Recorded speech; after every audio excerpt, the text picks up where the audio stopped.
Who the hell can wait till morning? Talk now at latenightsportsradio.com.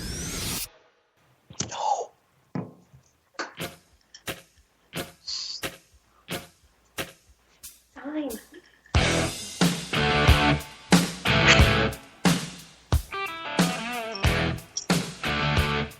Back to the Bob Sullivan Show here on latenightsportsradio.com. I'm back with Johnny Maloris from Johnny. SportsCityStars.com and CubsClock.com, all sorts of things. CubsClock.com hasn't launched yet, so that will be coming shortly, though. Perfect. Johnny, World Series-wise, 2-0 here in the 8th for the Giants. Hunter Strickland. Shut the hell up over here. Hunter Strickland, should he come in for the Giants? Is it a good call for him?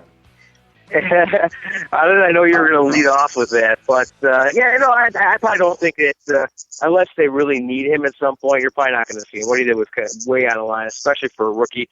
I mean, you got to think this guy, is basically, a rookie, 26 years old, and just kind of way out of hand with that, especially thinking about, Salvador Perez, getting yelled at. It's kind of looks at him like, what are you talking about, So, that was definitely an interesting situation, but just lost his composure, plain and simple. And that's a guy where, out of the 18 batters that he's faced so far in the postseason, 4 of them hit home runs off him. So, if anything, he needs to kind of keep himself under control rather than worrying about what everybody else is doing. The only thing that would have made that situation with Perez better is if Strickland would have said, I don't know what he was saying, I don't speak Mexican. Yeah, if he would have said that, that would have made that whole situation better instead of saying Spanish. Good Lord, yeah, I don't know, man. That's everybody, at least in high school, finish a couple years worth of a different language, right? You would think some Spanish. You at least 2 years of Spanish, if not some kind of foreign language, right? French, Japanese, something or other. Is that right? I mean, oh, absolutely, man. I know I took 2 years, and I still remember, a little bit of that. I still hablo a little español. It's beautiful. Right now, if San Francisco goes up 3-2, going back to Kansas City, do you think Kansas City is capable of coming back and winning this series? It's certainly possible. It depends to see, who they're going to throw out there Game 7 if it comes down to that. But they have a pretty good chance going into tomorrow's ball game, considering the fact they have Giordano on the hill. I mean, this kid's been lightning, especially coming in there. He's pitched great for them. Had that one little flub early in the postseason, but they had basically, he was just put in a bad spot by Ned Yost. Got Yosted there, and we'll see. I mean, but from this point, he's pretty much been throwing the gas. Has been really smart with his pitches, working in and out of the zone, and that's one good thing that I think has been a benefit to Kansas City is having Sal Perez behind the dish. Great catcher. He's able to hop on his feet quite a bit. Got to quite a few balls, so he's kept runners tight for the most part. But he's able to call a really good ball game. And especially for a guy like Giordano. It really helps having someone like him behind the plate just to kind of help you go through their game plan and make sure that you're executing it properly. And so I think that's going to be a big benefit to them, especially, like I said, going into tomorrow's ball game. You're going to have him on the hill. You also have, your monsters, the three-headed monster out of the bullpen. A lot of those guys are going to be relatively rested. I know right now he ended up throwing in Kelvin Herrera. So, but giving them the day off, the other night when the game got out of hand, I thought that was a smart move by Ned Yost, and maybe getting in. I'm not sure who else is going to use tonight, but getting Herrera in there tonight, especially since he's been so erratic lately, to at least get him a little bit of work and hopefully keep him sharp. So that's been interesting, and especially going into tomorrow's ball game, you got to think about the fact that Jake Peavy again is on the hill, even though he's pitched really well, and he's kind of been, a mercenary by trade, getting traded from town to town. Within the last several seasons here, always kind of, finds a way to, put himself in the postseason. It's the fact that he spent so much time in the NL Central with the White Sox. I think Kansas City really has his number, and you saw that the other day when he ended up getting the third time through. He ended up getting lit up. Do you think Bumgarner comes back in Game 7, if there is a Game 7? I think that's absolutely a possibility. It's obviously, he had a high pitch count tonight, but it was still low. It's just the fact that he went deep into the ball game, so that's a good thing. And just the fact that he's pretty much primed himself as a postseason legend at this point. Just with the crazy numbers that he's had. You got to think that he's going to go back to him in a high pressure situation like that. He's a guy that has been great at taking advantage of, Kansas City's aggressiveness and then, early on in the series. And now that I think that Kansas City ended up kind of, maybe being a little bit more patient with him, he's still able to toy with them, and it's just been, great all postseason and has been since he pretty much got into the league. And so I definitely think that Bochy will probably think about going to him in that Game 7. At the moment, though, I must mention they do have technically Tim Hudson slated to start that game. Tim Hudson, I was watching SportsCenter the other night, and Mark Mulder was talking about how he was not texting Tim Hudson himself about the game the other night. He was texting Tim Hudson's wife. Should Tim Hudson be concerned about those text messages from Mark Mulder to his wife? I would have to be. Mark Mulder's a pretty handsome guy. He ended up career obviously, not as long, but you got to think, man. He's a handsome guy. I'd be a little bit worried about that. Yeah, I've heard stories about these, baseball and NBA players and whatnot, and, wives sneaking with other players and whatnot. Don't ask Ryan Sandberg about that. What was the Ryan Sandberg story? Oh, Ryan Sandberg, man. His wife, she had a couple slip-ups there when he spent some time in Chicago. Led to a couple, ball players' departure there. So. Wow. I don't for any rumors, but it is out there, man. She looks pretty good in a corn cob dress. Yeah. Well, I mean, the NBA has those good stories like, Tony Parker hooking up with Brent Barry's wife. Yeah, those are always fun stories. That's or like, a player having, his family in one room of a hotel, and then right next door he has his girlfriend and whatnot in the room next door in the hotel. Those are always fun stories. I need more stories like that. So yeah, and, it goes to show you. Go ahead, Johnny. If you got any more Ryan Sandberg like stories, please feel free to. Oh no, I mean I'm sure we've talked about it before, but I'm not sure if you remember the Derek Jeter story. I think it was last year, maybe 2 years ago, where he ended up getting, I don't know if you want to say caught up, because, he's not really, at the time he was a single man, but ended up,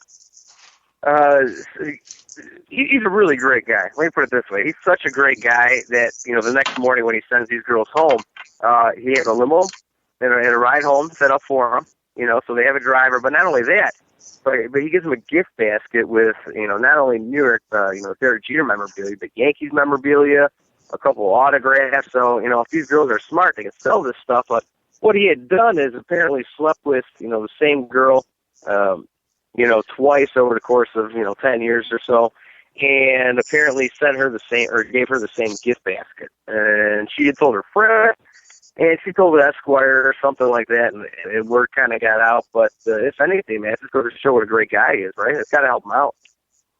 If you were Derek Jeter, Johnny, what would be in the Johnny Maloris gift basket?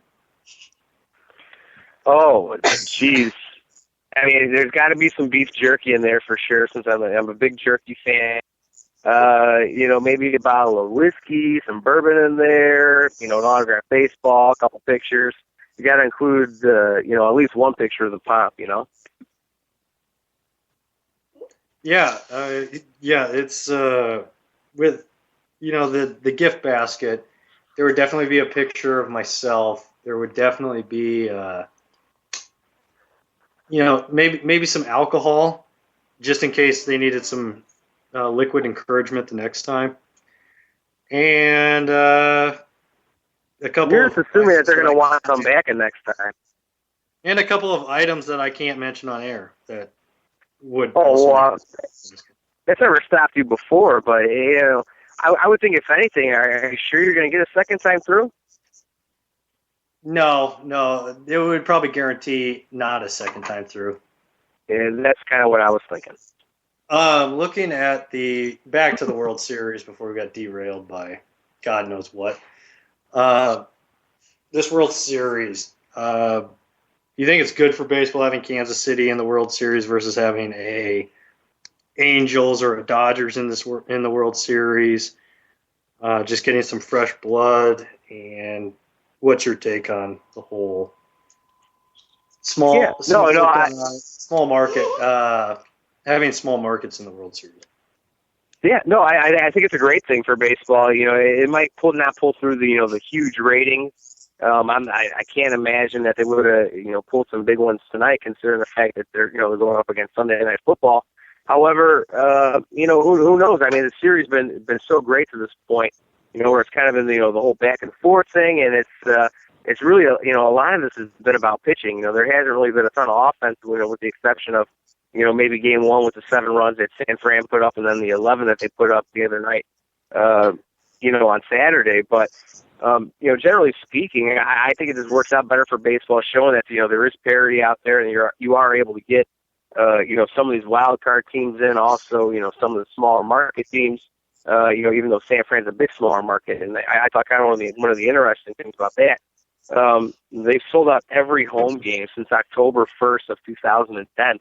And that's been a big source of revenue for the Giants, and it's kind of allowed them to kind of hang on to some of their ball players and keep that continuity. But the good thing is, like I said, I think it's it's nice seeing some different teams in there, even though some people might get irritated seeing the Giants there again for the third time in 5 years. But the one thing of that is whether or not you still got to think, man, maybe this potentially, I don't know how you want to define dynasty, but it certainly looked like a little bit. As far as these small market World Series, if you're looking at it from rating standpoint, I mean, what do you think is the best World Series? If Major League Baseball were like the NBA, where they rigged every finals, what do you think the ideal World Series would be? Obviously some of the inner city things where you're thinking New York. Again, you got to think maybe the different coasts, some of the bigger towns. Anywhere in LA, whether it's the Dodgers or the Angels, they might show up late to the ball games, but at least they'll be watching it somewhere. But you're always going to look to New York, considering the fact that it's such a huge market. Those are the ones that are always going to pull the biggest ratings. Yankees-wise, with the departure of Derek Jeter, my favorite player, Alex Rodriguez, is coming back. What is your take on Alex Rodriguez? Do you think he should move to first base, or should he be a permanent DH, or should he just be banned from baseball altogether? Well, I'm sure you would love to see him banned from baseball altogether, but No. Alex Rodriguez, greatest player in Major League Baseball history, needs to be playing. Should not have been suspended. He should have been given a raise for what he did with the biogenesis lab. What do you think, Derek? What A-Rod needs to do? Yeah, we'll see. How about we move him back to shortstop? I mean, Jeter's finally gone. This is a perfect opportunity, right? Well, is he turning 40 this year, or is he turning 39? Because either way, he's 38 right now. Yeah, no, he's 38 right now. He's set to make about $21 million next season. So consider that for what you will. But we'll see if he's been keeping himself in good shape. He's kept a pretty low profile this entire time. He was suspended and and was forced to stay away from the major league facilities. But knowing the fact that how dedicated he is and how I'm sure he feels that he still has something to prove. He's definitely going to come out there and give it his all next season. I don't mind the fact that he's going to be allowed to play. He served his time. Well, he did make an appearance here in Nebraska. He went to the Miami, Nebraska game here in Lincoln, Nebraska.